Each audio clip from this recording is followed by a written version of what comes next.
اعوذ باللہ من الشیطان الرجیم بسم اللہ الرحمن الرحیم۔ آج شب 3 شعبان المعظم اور حرم امام امیر المومنین علیہ الصلوۃ والسلام سے یہ نشر کیا جا رہا ہے۔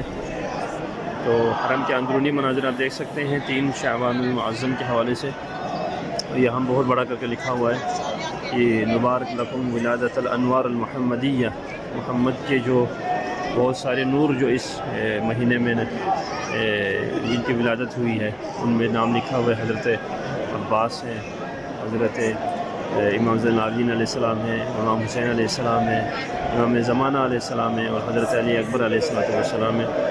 ان سب کی ولادت ہوئی ہے شعبان میں، تو اس حوالے سے حرم امیر المومنین علیہ السلام کے اندرونی مناظر آپ دیکھ سکتے ہیں کہ ہر جگہ جو ہے ہر قسم کے پھول سے سجایا گیا ہے حرم کو، اور امام جن کی ولادت ہوئی ہے ان کے القابات سے حرم کو مزین کیا گیا ہے۔ ہر حوالے سے آپ دیکھ سکتے ہیں۔